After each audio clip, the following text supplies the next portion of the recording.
Hello students, this is question number 5 of chapter determinants NCERT book exercise 4.2। देखिए इसमें क्या है, इस डिटर्मिनेंट को हमें प्रूफ करना है without direct expanding, only using the properties of determinants. Okay, तो यहाँ पे b plus C plus A plus B first column, Q plus R plus P plus Q second column, Y plus Z plus X plus Y third column. इसको हमको proof करना है इन determinant will be equals to A B C P Q R X Y Z के बराबर होना चाहिए।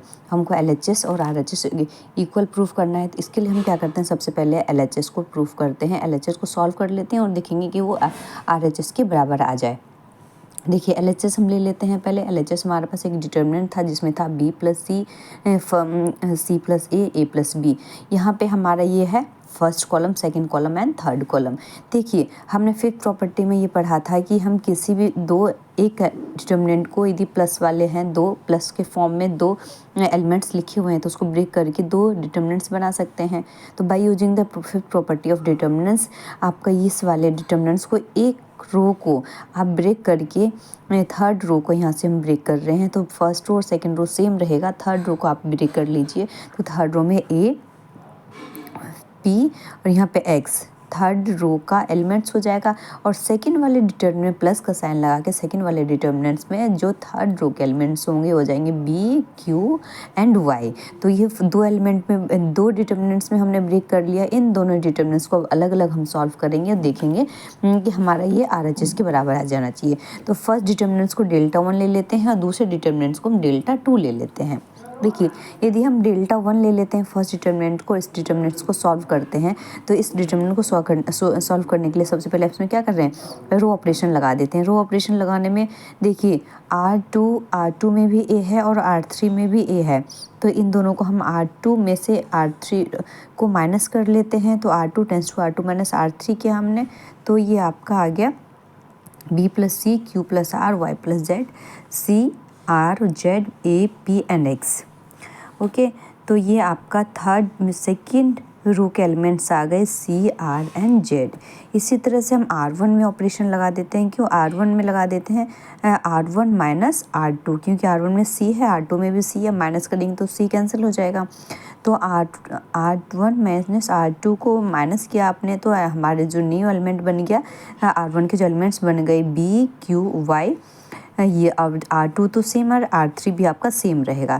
अब क्या है, हमको इस फॉर्म में लेके आना है, प्रूफ करना है इस फॉर्म में, जहाँ की फर्स्ट एलिमेंट जो है एक ए हो, सेकंड कॉलम में फर्स्ट एलिमेंट बी हो और थर्ड कॉलम में फर्स्ट एलिमेंट सी होना चाहिए। तो इसको हम क्या करते हैं, फर्स्ट और थर्ड रो को इंटरचेंज कर देते हैं। फर्स्ट और थर्ड रो को हम इंटरचेंज करिए तो ए वाला एलिमेंट फर्स्ट रो में आ गया, बी सेकेंड में आ गया। अब हमको बी वाले जो एलिमेंट है उसको कहाँ लेना है, फर्स्ट बी वाले एलिमेंट को तो सेकंड रो में आना चाहिए। फिर से इंटरचेंज कर देंगे R2 और R3 को। R2 और R3 को हमने इंटरचेंज किया तो फर्स्ट एलिमेंट आए, फर्स्ट रो कॉलम का एलिमेंट फर्स्ट एलिमेंट ए आ गया, सेकंड कॉलम का फर्स्ट एलिमेंट, सेकंड रो का second element first element B आ गया, थर्ड रो का फर्स्ट एलिमेंट सी आ गया।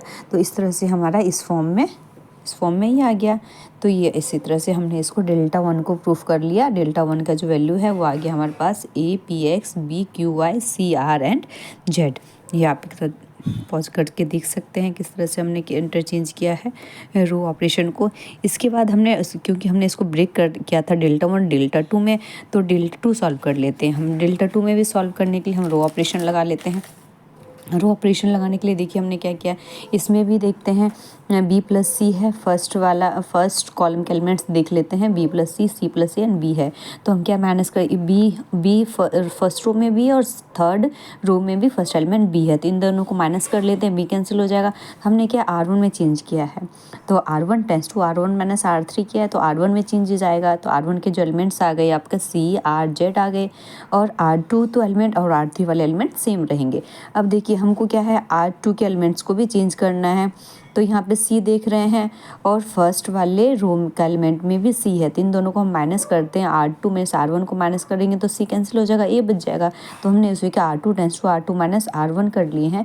तो सेकेंड रो का एलिमेंट हो गया A P X, third row का एलिमेंट हो गया B Q एंड Y।